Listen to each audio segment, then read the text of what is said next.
बोलो गणेश जी महाराज की जय। एक दिन गणेश जी का मेला लग रहा था, सब कोई मेले में जा रहे थे। एक छोटी सी लड़की थी, उसने अपनी माँ से जिद करने लगी, मैं तो मेले में जाऊंगी। वह बोली, माँ बोली कि बहुत भीड़ होगी, किधर तू गिर पड़ जाएगी, पर नहीं मानी। तो उसने माँ से 2 लड्डू और 1 घंटी में पानी लिया। बोली 1 लड्डू तो गणेश जी को महाराज को खिलाकर पानी पिला देना, दूसरा लड्डू तू खाकर पानी पी लेना। लड़की मेले में चली गई। मेला खत्म होने पर सब अपने अपने घर आने लगे। लड़की वहीं बैठ गई। वह बोली 1 लड्डू तुमको, 1 लड्डू मुझको। इस तरह सारी रात बीत गई। गणेश जी ने सोचा कि लड्डू नहीं खाऊंगा तो लड़की घर नहीं जाएगी। छोटा सा रूप बनाकर आया, लड़की से 1 लड्डू लेकर खाया, पानी पी लिया। कहा कि कुछ मांगे। लड़की बोली, अन्न मांगू, धन मांगू, लक्ष्मी मांगू, नौखंड महल मांगू, बांदी मांगू, खूंटी हार, शेष भरतार, रुंझुन बैल, बस इतना ही मांगू। गणेश जी बोले, छोटी सी दिखती है पर सब कुछ मांग लिया, अब तेरे घर जा सब कुछ मिलेगा। घर आई तो लड़की की माँ बोली, इतनी देर कहाँ लगाई। लड़की कहने लगी, मैं गणेश जी को लड्डू खिलाकर पानी पिलाकर गणेश जी महाराज की कृपा से सब कुछ हो गया। गणेश जी महाराज जैसे उसको दिया वैसे कहते सुनते उस हमारे और हमारे परिवार को, सुनने वालों को, सबको देना। बोलो लक्ष्मी माता की जय। एक ब्राह्मण था, हर रोज पीपल में जल चढ़ाने जाता। पीपल में से एक लड़की कहती, पिताजी मैं तेरे साथ चलूंगी। ब्राह्मण सूखने लगा। ब्राह्मणी बोली, क्यों सूखते जाओ। ब्राह्मण बोला, पीपल में से एक लड़की कहती, पिताजी मैं तेरे साथ चलूंगी। बोली, कल ले आना, जहाँ 6 खाएंगी वहां 7वीं भी खा लेगी। दूसरे दिन ले आया। उस दिन आटा मांगने गया तो थैली भर भर के मिला। आटा छानने लगी। बोली, माँ मैं छानूंगी ना, पावनी बेटी धोली हो जाएगी ना, मैं तो छानूंगी। उसने छाना, परात भर गई। खाना बनाने में लगी। तब मैं भी बोली, माँ मैं बनाऊंगी। माँ बोली, ना बेटा तेरी उंगली चल जाएगी। ना माँ मैं ही बनाऊंगी। रसोई में 36 प्रकार के भोजन बनाए, सबने पेट भर भर के खिलाया। दूसरे दिन और दिन भूखे रहते थे, उस दिन पेट भर के खाया। अब थोड़ी देर बाद उनका भाई आया, बोला, जीजी मुझे भूख लग गया, रोटी खाऊंगा। बहन सोच में पड़ गई, सबने खा लिया, कहाँ से खिलाऊंगी। बेटी बोली, माँ क्या बात है, तेरा मामा है रोटी खाएगा। रसोई में गया, 36 प्रकार के भोजन बनाए, लाकर मामा को जिमा दिया। जीजी ऐसा भोजन मैंने कभी ना खाया जैसा आज खाया। भाई तेरी पावनी भांजी आई, उसने बनाया था। मामा खाकर चला गया। शाम हुई और बोली, माँ चौकी पर दीवा जलाकर बैठा दो, मैं कोठी में सोऊंगी। ना बेटी तू डर जाएगी ना, मैं तो कोठे में ही सोऊंगी। कोठे में सो गई। आधी रात को उठी, चारों तरफ आँख फिराई, धनी धन हो गया, जाने लगी। बाहर बूढ़ा ब्राह्मण सो रहा था। बेटी तू कहाँ चली। माँ वह बोली, मैं तो लक्ष्मी माता हूँ, इसके घर 6 बेटी थी, दरिद्र दूर करने जा रही, तेरा ने करवाया तू भी करा ले। उसके घर में चारों तरफ आँख फिराई, धनी धन हो गया। सवेरे उठकर ढूंढने लगे, पावनी बेटी कहाँ गई। ब्राह्मण बोला, वह तो लक्ष्मी माता थी, तेरे साथ साथ मेरा भी दिल दर्द दूर करी है। लक्ष्मी माता जैसे उसके दिल दर्द दूर करे वैसे कहते सुनते सबके करना, और हमें और हमारे परिवार के सबके करना। एक बुढ़िया माई थी, तुलसा माता की पूजा क्या करती। कहती, तुलसा माता तू सुखदाता, मैं बिरला सींचू तेरा, तू कर निस्तारा मेरा। पाट दे पिटम्बर दे, विश्वनाथ के घाट दे, चटके की चाल दे, पटके की मौत दे, कृष्ण जी का कंधा दे, वृंदावन का वास दे, मीठा मीठा ग्रास दे, वैकुंठ का वास दे, कार्तिक का महीना दे, काशी का दिन दे, कार्तिक माह बैसाख का महीना दे, 81 का दिन दे। आए कृष्ण जी भगवान, इतनी औरतें आती हैं तुम्हारे को लाड़ चाव करती हैं, पूजा पाठ करती है, कार्तिक माह बैसाख में तुम्हारी पूजा पाठ करती हैं, फिर भी तुम सूखती जा रही हो। कहने लगी, तुलसा मैया बोलने लगी कि मैं सब कुछ तो दे दूंगी, लेकिन तुम्हारा कंधा कहाँ से दूंगी। तो भगवान ने कहा कि कोई बात नहीं। उन्होंने एक घंटी दे दी कि इसे बजा देना, मैं चलाऊंगा। एक दिन उसने सोचा घंटी बजा के देखो तो सही, कहीं आते कि नहीं आते कृष्ण जी भगवान। उन्होंने घंटी बजाई, आए कृष्ण जी भगवान, क्या बात है कि कुछ नहीं, कि कुछ तो बात है कि ऐसे ऐसे वो तुम्हारा कंधा मांगती है। कहने लगे कि ठीक है। अब एक दिन बुढ़िया माई तुलसा माता ने घंटी बजाई, सोचने लगी देखो कृष्ण जी भगवान आते कि नहीं आते। उन्होंने घंटी बजाई, कृष्ण जी भगवान आ गए। कहने लगी, क्या बुढ़िया माई मर गई कि नहीं, मैं तो इसलिए आई हूँ कि तुम आते कि नहीं आते, मैंने घंटी इसलिए बजाई थी। एक दिन बुढ़िया माई सचमुच में मर गई, किसी के उठाए से न उठती। सब कहने लगे सवेरे उठ कर जिन क्या पाप घाट की माला फेरती थी जो इतनी भारी होगी, किसी के उठाए से न उठते। आए कृष्ण जी भगवान, देखो तो सही दुनिया में क्या डंडोल है कि एक बुढ़िया माई मरी पड़ी है। वो कहने लगे मैं भी देख लूँ। सबने कहा इतने बड़े बड़े योद्धाओं से तो उठे नहीं, तुम जैसे बालक से क्या उठेगी। एक कहने लगा इसे भी अपने मन की करने दे। कहने लगी कि अच्छा। वो जाके कहने लगे, कृष्ण जी भगवान ने उसके कान में कहा, बुढ़िया माई में आ गया। कहने लगी ऐसे नहीं, मोर मुकुट पीताम्बर पहने, हाथ में मुरली बजाते, सबके सामने दर्शन दो। उन्होंने मोर मुकुट पीताम्बर पहने, हाथ में मुरली बजाते, सबके सामने दर्शन दिए। जैसे तुलसा मैया कृष्ण जी भगवान तुमने उनको दर्शन दिए, वैसे कहते सुनते हमारे और हमारे परिवार को सबको देना था। की जय। गंगा जमुना माई की जय। ठीक। एक बार गंगा जमुना किसान के खेत से जा रही थी, तो जमुना माई ने 12 दाने तोड़े। तो गंगा माई कहने लगी तूने तो 12 दाने तोड़े, तो ये तो चोरी का पछावन लग गया। वो कहने लगी कि कैसे उतरेगा, तू सेठ के यहाँ 12 वर्ष नौकरी कर ले। उसने सेठ के यहाँ 12 वर्ष नौकरी कर ली। अब उसने सेठ से जाके कहा कि मैं तेरे घर 12 वर्ष नौकरी करूंगी, लेकिन बर्तन नहीं मांजूंगी, झाड़ू नहीं लगाऊंगी, दिया नहीं चासूंगी। उसने कहा बहुत काम करने वाली है, जरा जो काम दिल करे वो काम कर ले।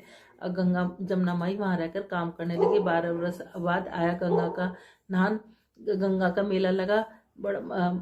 तो वहां जाके सेठ सेठानी गंगा नहाने जाने लगे। तो वो कहने लगे कि तुम भी चलो, कि नहीं, कि मैं नहीं जाऊंगी। कि उन्होंने कहा कि मेरा ये सोने का टका मेरी बहन गंगा को दे देना। अब किसान वहां जाके नहाए धोए और जाके उन्होंने आवाज लगाई, हे गंगा माई तेरी बहन जमुना ने सोने का टका दिया है। गोरी गोरी भैया हरी हरी चूड़ियां पहने, 2 हाथ निकले। उन्होंने कहा उसका कहना 12 वर्ष पूरे हो गए। उन्होंने जाकर कहा कि ये 12 वर्ष पूरे हो गए। तो कहने लगे कि ठीक है। अब उसने आके कहा गंगा जी से आके सेठ सेठानी ने कहा कि तुम्हारे 12 वर्ष पूरे हो गए। वो सहज धारा भर के बह निकली। सेठ सेठानी बड़ा दुख मनाने लगे, औंधे पड़ गए कि हमसे तो बड़ा दोष लग गया हमें तो, क्योंकि हमने जमुना माई से काम कराया। अब गंगा माई ने पूछा कि तूने कुछ कह के आई है, धीरज बंधा के आई? न मैं उन्हें कुछ कह के आई, न धीरज बंधा के आई। जाओ उन्हें कह के आना, धीरज बंधाना, कहना तुम्हारा कोई दोष नहीं है, 7 जन्म 7 पीढ़ी तुम्हारे घर में अन्नपूर्णा लक्ष्मी सरस्वती का वास होगा।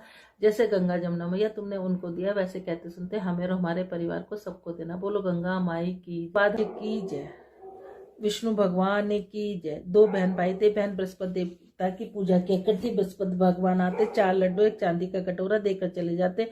लड्डू खा लेती, कटोरा कोठरी में रख देती। एक दिन भावज ने कोठरी खोल कर देखी, कोठरी में से कटोरा जगमग हो रहा था। उसके पड़ोसन ने कहा, मेरी नंद इतने कटोरे कहाँ से ले आई? कोठरी में कटोरों की जगमग हो रही है। पड़ोसन बोली अपने आदमी से कही। वह बोली मेरा आदमी नहीं सुनेगा। बोली दाल का चमचा भात में, भात का चमचा दाल में दिया। उसने वैसा ही किया। वह बोला पागल हो गए। वह बोली पागल मैं नहीं हो रही, पागल तो तुम्हारी बहन हो रही है। पता नहीं इतने कटोरे कहाँ से ले आते। कोठरी में कटोरा की जगमग हो रही है, इसी से घर से निकाल दो। भाई बोला जीजी मामा के घर चलेंगे। वह जानती थी कैसे मामा के घर जाते हैं। वो बोली जहाँ केले का पेड़ और मंदिर हो वहां उतार दियो। वह बोला अच्छा। जंगल में जाकर देखा, जहाँ केले का पेड़ था मंदिर था, उतार दिया। बृहस्पतिवार का दिन था, केले की पूजा करी। बृहस्पति महाराज आए, 4 लड्डू 1 चांदी का कटोरा देकर जाने लगे। वो पेड़ के पीछे छिपकर खड़ा गया तो उसे पैर पकड़ लिए। बृहस्पति महाराज बोले पापी ते मेरे पैर छोड़, कुंवारी कन्या के कलंक लाते तो ये शर्म नहीं आती है, सत के व्रत करती है। मैं इसे देकर जाता हूँ, इसका पीछा भूल कर भी मत करना। बहन को लेकर घर आ गया। उसकी भाभी दरवाजे पर खड़ी थी। वह बोली तू इसे फिर ले आया? वह बोला मेरी बहन को कुछ मत करना, मेरी बहन तो बृहस्पति भगवान के व्रत करती है, वही से देकर जाते हैं। भाभी बोली मैं देखूंगी इसके। बृहस्पति महाराज सारी नगरी में बोलाई अपने अपने बच्चों को लेकर आना, मेरी नंद बृहस्पतिवार के व्रत रखती है, सबको 4 लड्डू चांदी का कटोरा मिलेगा। अब वो एक टांग पर खड़ी होगी, हे बृहस्पति महाराज मेरी लाज रखियो। उसने 3 बार कही। बृहस्पति महाराज आए, सबको 4 लड्डू चांदी का कटोरा देकर चले गए। बृहस्पति महाराज जैसे उस लड़की की लाज रखी, वैसे कहते सुनते हमारी और हमारे परिवार की सबकी रखना। बोल बृहस्पति महाराज। हेलो, राधे राधे सखियों। ये बड़ा पावन महीना शुरू होने वाला है 27 तारीख से, मंगलवार से, जिसको बैसाख महीना, जैसे कार्तिक का महीना होता है, माह का महीना होता है, ऐसी विष्णु भगवान लक्ष्मी माता का बैसाख का महीना होता है। इस महीने में भी स्नान, दान, जप, तप, जोत, बत्तियाँ, उसका बड़ा महत्व होता है। तो बैसाख की कहानियाँ होती हैं। आप मेरे चैनल पे हर रोज़ बैसाख की कहानी, महात्म और आरती सब कुछ आपको मिल जाएगा। बैसाख की एक कहानी, इसमें एक बंदरिया की कहानी का बड़ा महत्व है। कहते चाहे तुम बैसाख नहाओ चाहे ना नहाओ, लेकिन बंदरिया वाली कहानी सुबह सुनने से ही उसका बहुत आपको लाभ मिलेगा। एक राजा था, वो बैसाख नहाया करता था। उसने पूरे अपने नगर में सबको कहलवा दिया कि कोई भी मेरे नहाने से पहले गंगा जी में स्नान नहीं करेगा। लेकिन गंगा जी के किनारे पे एक पेड़ था जिस पे एक बंदरिया रहती थी। वो राजा के आने से पहले ही पानी में चली जाती और नहा के वापस अपने पेड़ पर चढ़ जाती। राजा जब आता तो उसको पानी हिलता हुआ दिखता और कहीं कहीं पर पानी के छींटे भी पड़े हुए दिखते। राजा बड़ा परेशान, उसने अपने सैनिक लगा दिए कि हर कोई जाके देखो कि कौन है। सैनिकों ने बहुत देखा, पहरा बिठा दिया, लेकिन उनको नहीं मिला। जब बैसाख का महीना ख़त्म होने वाला था तो एक दिन एक सैनिक को दिखाई दिया कि कोई एक बंदरिया आती है, पेड़ के ऊपर से उतर के आती है और नहा के फिर वापस ही पेड़ पर चढ़ जाती है। वो उस बंदरिया को पकड़ के राजा के पास ले आया।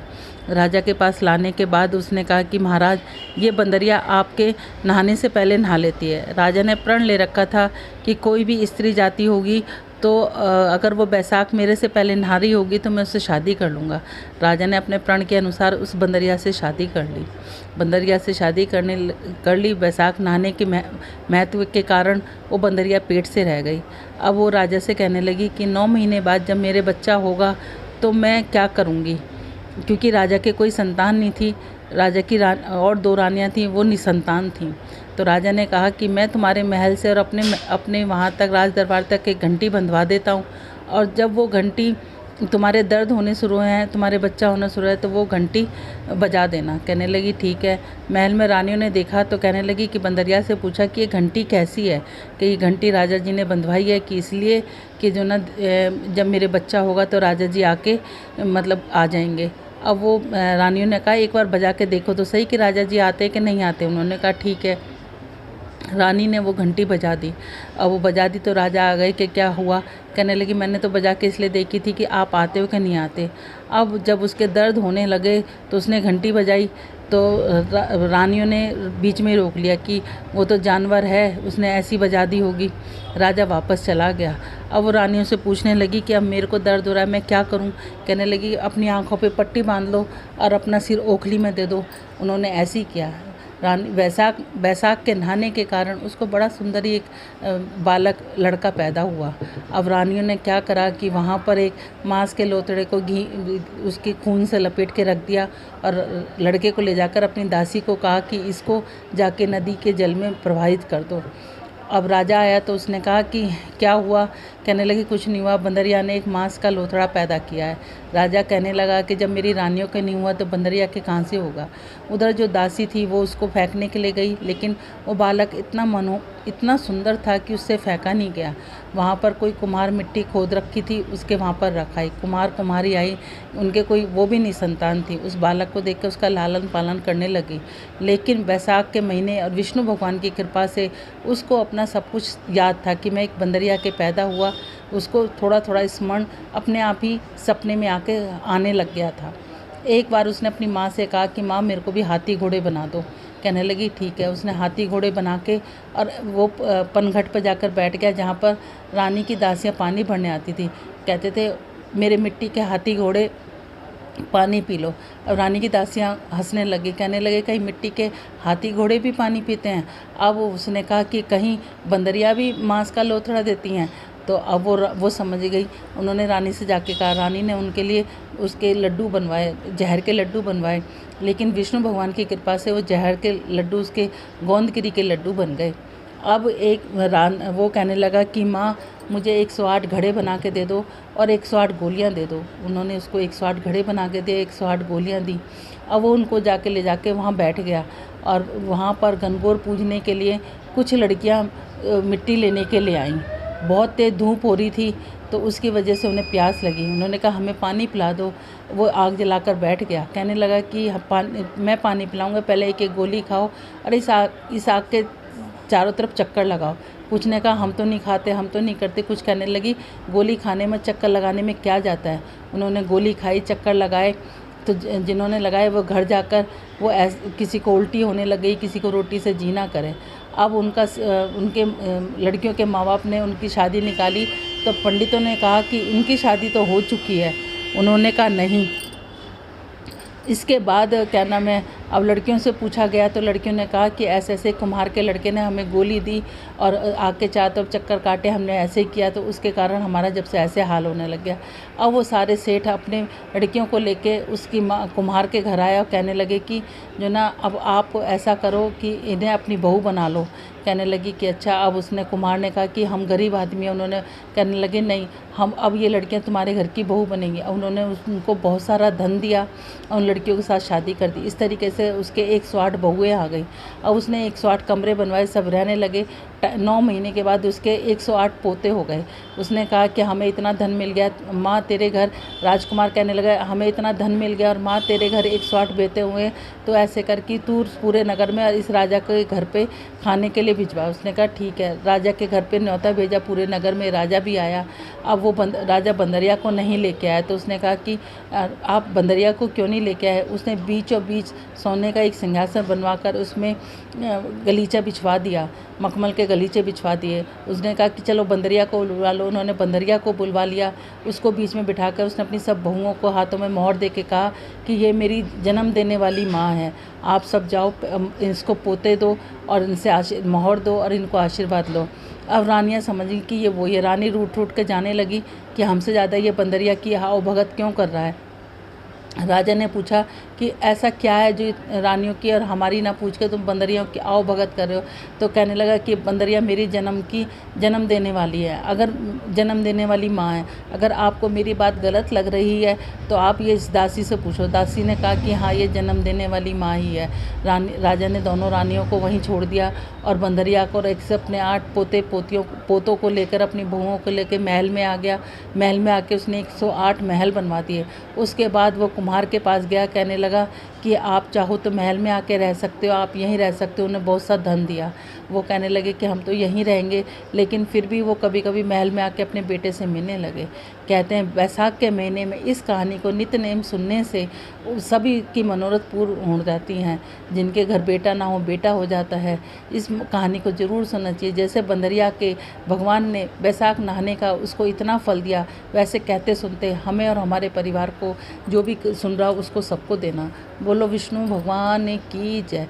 श्रीमन नारायण नारायण नारायण, लक्ष्मी नारायण नारायण नारायण, तुलसी नारायण नारायण नारायण, श्रीमन नारायण नारायण नारायण।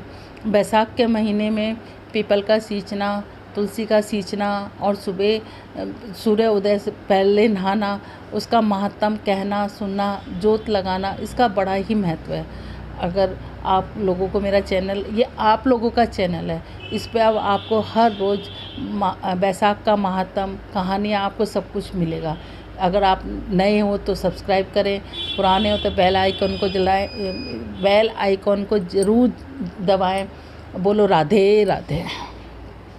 मन नारायण नारायण नारायण, लक्ष्मी नारायण नारायण नारायण, तुलसी नारायण नारायण नारायण, श्रीमन नारायण नारायण नारायण।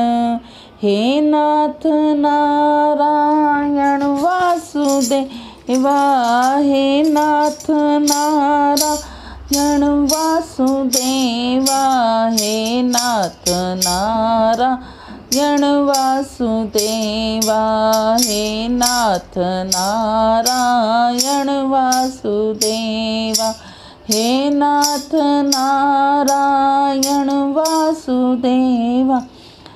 बोलो राधे राधे। 10वां अध्याय। बोलो बैसाख महात्म की जय। कामदेव भस्म। दक्ष प्रजापति अपने अभिमान के कारण महादेव जी के कोप का भागी बना। उसके यज्ञ का विघ्नंस हो गया। उसका मुख बकरे के मुख में परिवर्तित हो गया। अतः अभिमान का अंत विनाश में तथा कष्ट में होता है। यह अटूट सत्य है। सती यज्ञ में जलकर खाक हो चुकी थी। शिवजी का हृदय अत्यंत दुखी था। कैलाश पर्वत में एकांत स्थान पर घोर तपस्या में लीन हो गए। ब्रह्मा जी की लीला अपरंपार थी। सती का अगला जन्म हिमालय राजा के गृह रानी मेनका के यहाँ पार्वती के रूप में हो चुका था।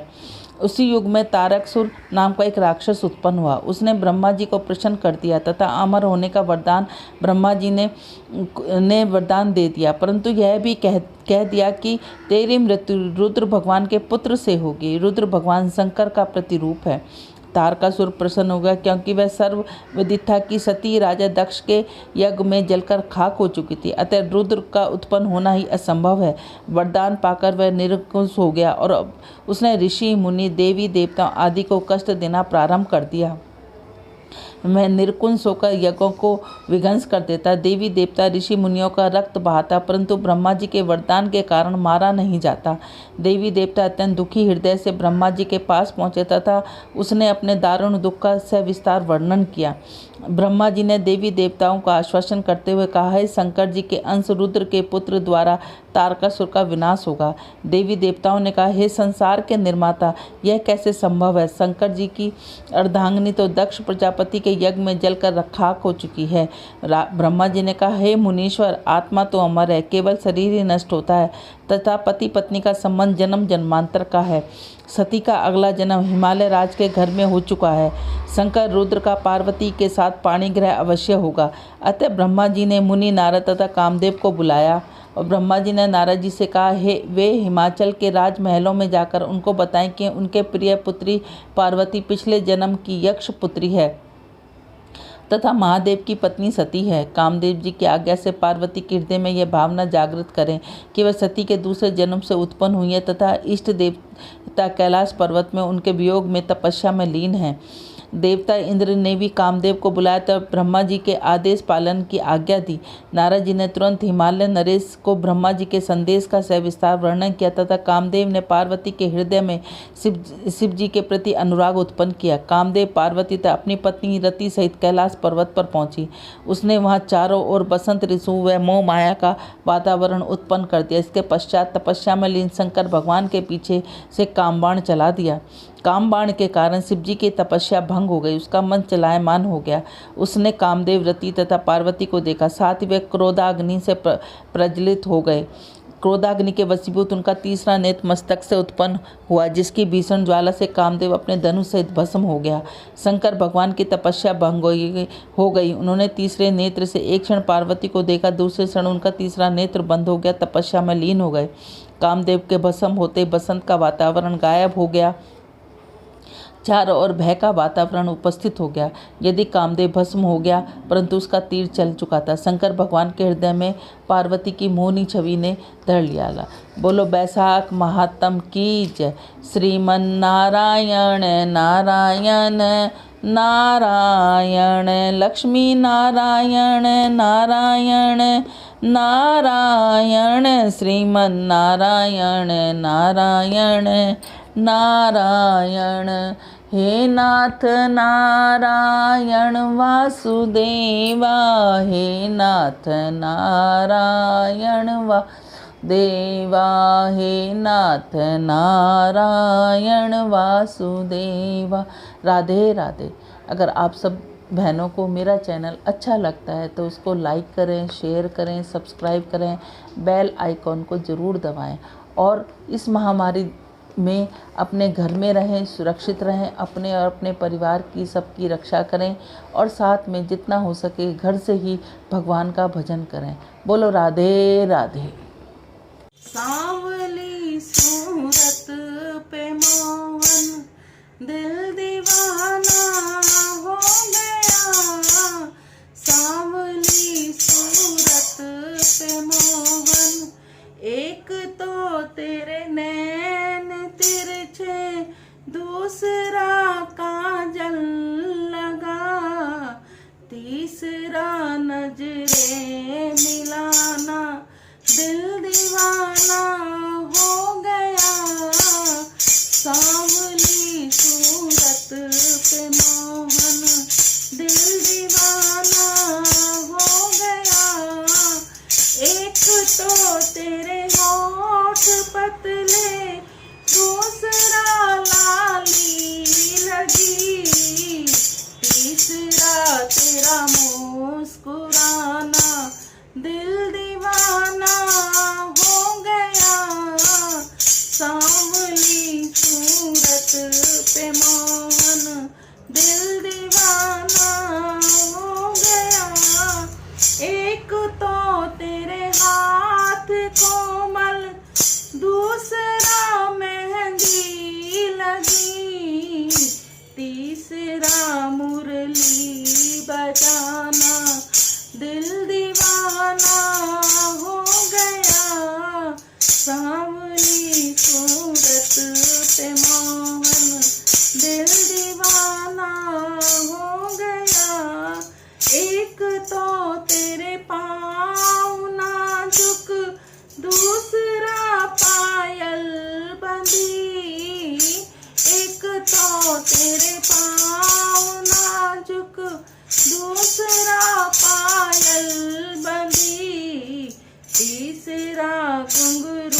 आना, दिल दीवाना हो गया, सांवली सूरत पे मोहन, दिल दीवाना हो गया, सांवली सूरत पे मोहन। एक तो तेरे साथ राधा, दूसरी रुकमन खड़ी, एक तो तेरे साथ राधा, दूसरी रुकमन खड़ी, तीसरा मीरा का आना, दिल दीवाना हो गया, तीसरा मीरा का आना, दिल दीवाना हो गया, सांवली सूरत पे मोहन, दिल दीवाना हो गया, सांवली सूरत पे मोहन।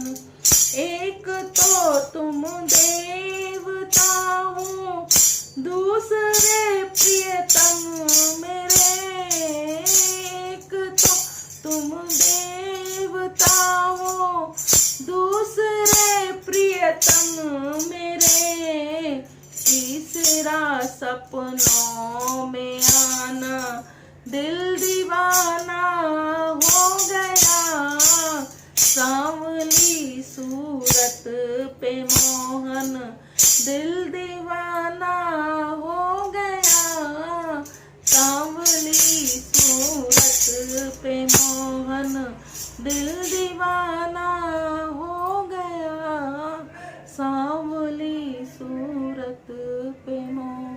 बोलो राधे राधे।